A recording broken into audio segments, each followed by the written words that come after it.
Bienvenidos. Bienvenidos. Bienvenidos. Bienvenidos al Descaro. Te invito a que dejes fuera tus prejuicios y te diviertas escuchando lo diferente. Con Lorena Monteagudo y usted. Descarados, ¿cómo estáis? Si te pregunto por estas personas, Antonio Díaz Cañada, Eloy Ferrer Díaz, Benito Jiménez Ariza, Luis Hernández Escamilla y Eulogio Masegoso Latorre, ¿conoces a alguien? Yo hasta hace unas semanas no sabía quiénes eran, pero los descubrí gracias a la investigación de José Manuel Martínez García, que ha publicado el libro titulado Los 5 de Utiel, víctimas del nazismo, y se ha incluido en la colección Bosins del Área de Cultura de la Diputación de Valencia. Seguramente conocíamos la historia de muchos republicanos que tuvieron que exiliarse tras la Guerra Civil Española, pero algo que me ha sorprendido y que desconocía es que paisanos de nuestra comarca, un total de 14, sufrieron y padecieron los horrores de los campos de concentración nazi. Bueno, yo creo que es fundamental conocer nuestra historia. Dice un proverbio que el pueblo que no conoce su historia está condenado a repetirlo, ¿no? Quizás ahí debamos analizar por qué tenemos una extrema derecha cada vez avanza más.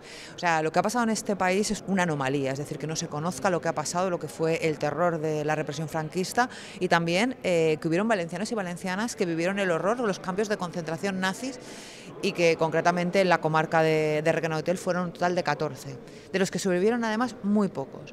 Por lo tanto, nosotros con toda la campaña, lo que es el programa Construim Memoria, lo que hacemos es ir comarca a comarca con nuestros azulejos de la memoria, con nombres y apellidos de los valencianos y valencianas que sufrieron ese horror y se los entregamos a los alcaldes y alcaldesas para que los pongan en un sitio de honor en sus municipios, porque con esto estamos dignificando nuestras calles, estamos dignificando nuestros pueblos, estamos dignificando nuestro país, ¿no? Esas personas que sufrieron el horror, que muchas de ellas perdieron la vida y no tenemos que verlas solamente como víctimas, sino como personas que lucharon por nuestros derechos, por nuestras libertades y que gracias a que ellos dieron su vida, nosotros hoy vivimos en una democracia. En la presentación del libro estuvo presente a quien acabamos de escuchar, la consellera de Participación, Transparencia, Cooperación y Calidad Democrática, Rosa Pérez Garijo, también el diputado de Cultura, Xavier Rius, el escritor Alfons Cervera y, como no, el autor José Manuel Martínez, quien en la presentación nos fue contando desde la historia general a la más personal de los 5 de Utiel, comenzando con la situación en la que se encontraba la localidad durante la Guerra Española de 1936 a 1939. Utiel, durante aquel tiempo convulso, se encontraba en plena retaguardia. Allí no se produjeron acontecimientos bélicos destacables al estar alejada de los diversos frentes, aunque se vivió con intensidad todo el periodo.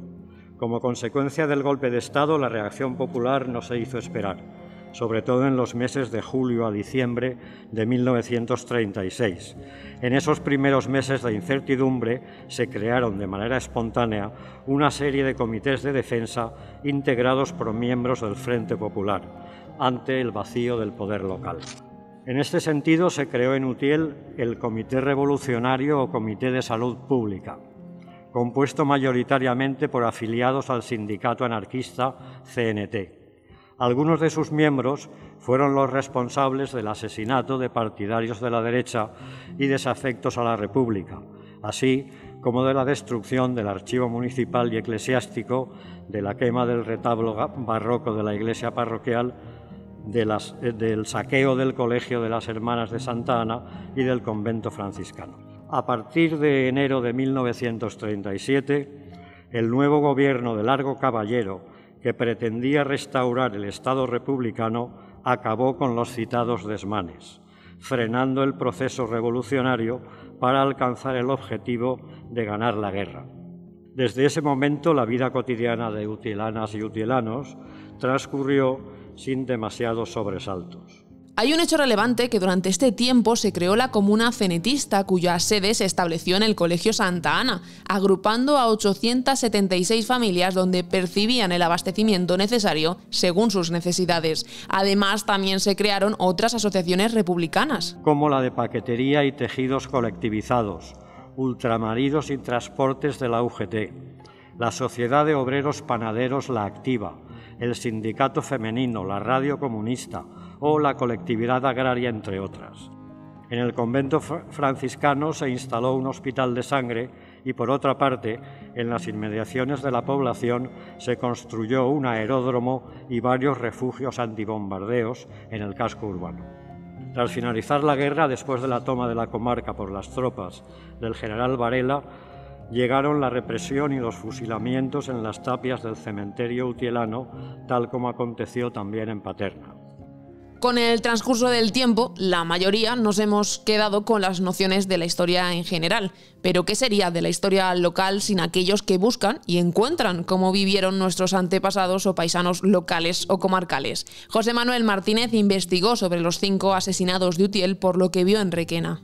En agosto de 2018, y como iniciativa de Izquierda Unida, se rindió en Requena un homenaje a los 3 requenenses asesinados en Mauthausen y Gusen, colocándose en la glorieta de la localidad 3 Stolpersteiner, adoquines, con sus nombres, fecha y lugar de la muerte. La investigación la desarrolló durante 8 meses a través de diversas fuentes y también distintos idiomas, dificultándole la labor al tener que comunicarse tanto en inglés como en alemán para dar con los 5 de Utiel. Aún así, consiguió recibir muchísima información. Todos ellos participaron en la Guerra de España, por lo que tuve que investigar sus actividades durante ese tiempo, donde recuperé algunas referencias. Díaz Cañada fue un militar profesional, capitán del Cuerpo de Seguridad y Asalto, y el resto fueron milicianos de la CNT-FAI. Los 5 de Utiel, tras perder la guerra, atravesaron la frontera para refugiarse en Francia, lo que me llevó a buscar noticias de ellos en el Ministerio de Defensa francés, en el Centro Nacional de Información de los Prisioneros de Guerra, así como en la lista oficial de prisioneros franceses. También consulté la lista de los integrantes en las compañías de trabajadores extranjeros y, finalmente, la llamada ficha de deportado de la Amicale Francesa de Mauthausen, todas ellas fuentes del Estado francés. Además, en algunos de los documentos que recibió aparecieron direcciones de los familiares de los deportados, pese a que solo pudo llegar a dar con familias de 2 de ellos. La de Antonio Díaz Cañada y la de Eloy Ferrer Díaz, que a través de sus nietos Xavier Díaz Villar y Fina Iglesias Ferrer me proporcionaron fotografías y vivencias de sus familiares. Este encuentro fue muy emotivo para ambas partes. José Manuel Martínez comienza a narrar en las 137 páginas que tiene el libro desde que marchan de España en 1939 y qué suerte corren los 500.000 deportados españoles. De los casi 500.000 españoles que atravesaron la frontera con Francia y que sufrieron el duro internamiento en campos franceses, aproximadamente 60.000 pasaron a formar parte de las compañías de trabajadores extranjeros, entre ellos los 5 de Utiel. En estas compañías realizaron trabajos de construcción, fortificación, tareas agrícolas y forestales. Los republicanos españoles, tras la invasión alemana de Francia, fueron detenidos por la Wehrmacht e internados en diversos Frontalags, campos de prisioneros de guerra del ejército alemán ubicados en Francia y Polonia. Y de Francia pasan a Alemania, o de los Frontalags pasan a los Stalags, los campos de prisioneros de guerra pero en tierra alemana. A los pocos meses de estar internados, el ejército alemán cede a la Gestapo la custodia de los diversos Stalags, no considerando a los republicanos españoles como prisioneros de guerra, sino como apátridas, porque tanto el gobierno de Vichy como la España de Franco se desentendieron de ellos de forma explícita. Serrano Suñer, el entonces ministro franquista, tras una visita a Berlín en 1940, realizó efectivas gestiones para ello. Y si ya fue un horror para cada uno de ellos, más lo sería en vagones de mercancía hasta Mauthausen. El 13 de diciembre de 1940 llegó Masegoso Latorre y Jiménez Ariza, el 27 de enero del 41 Díaz Cañada, el 3 de abril del 41 Hernández Escamilla y por último el 26 de abril del 1941 Ferrer Díaz. Y los prisioneros supervivientes del viaje fueron traspasados a las SS. Este fue el principio del fin para muchos. El campo se situaba a una cota más alta que la estación y a unos 4 kilómetros, que recorrieron a pie, azuzados por perros y guardianes, y sin ningún miramiento asesinaban allí mismo a los que fatigados se caían al suelo. Nada más llegar, tenían que formar y desvestirse. Se les fichaba y se les duchaba con agua a chorro, tanto fría como caliente. Se les marcaba con un número y también se les diferenciaba con un triángulo azul invertido y dentro la S de Spanier. En los 7 años de existencia de este campo de exterminio pasaron 200.000 prisioneros, de los que 120.000 fueron asesinados.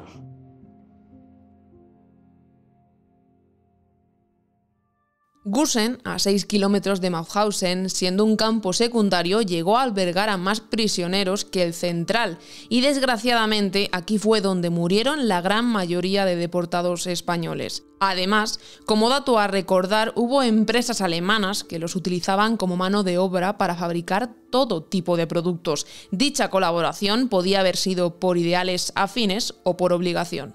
Bosch, Siemens, ThyssenKrupp, la textil Hugo Boss, que fabricó uniformes para el ejército, Juventudes Hitlerianas, las SS, etc. Algunas empresas estadounidenses también colaboraron con los nazis, como el Chase Bank, la Ford, la General Motors, Standard Oil, la editorial Random House, la filial alemana de Kodak, Allianz, la aseguradora del régimen, la farmacéutica Novartis, la General Electric, la IBM, fue la que distribuyó en Alemania la máquina tabuladora electromagnética Hollerith, con sus tarjetas perforadas, para realizar censos de población y así identificar, confiscar bienes, arrestar, deportar y asesinar a judíos, gitanos y a otros grupos étnicos inferiores para el régimen nazi. Y no solo esas, también hay productos que aún consumes y que estas empresas producían para los nazis, como Nestlé su chocolate. La Alemania nazi realizó Fanta para sustituir a la Coca-Cola, que dejó de producirse al inicio de la guerra. Y si faltara poco, José Manuel Martínez también cede un hueco a las incongruencias con las que convivían los nazis en Mauthausen y Gusen, con prostíbulos o con un museo arqueológico. Ya que mientras se construía apareció un campo de ánforas romanas. También, entre Gusen y la estación de San Jorgen, se localizó una necrópolis de la Edad del Bronce. Fueron los propios presos los encargados de llevar a cabo las excavaciones de los citados yacimientos. Bueno, y te preguntarás, ¿y qué fue de los 5 de Utiel? Díaz Cañada, militar profesional, murió de bronconeumonía en Gusen, a los 43 años, sobreviviendo 7 meses.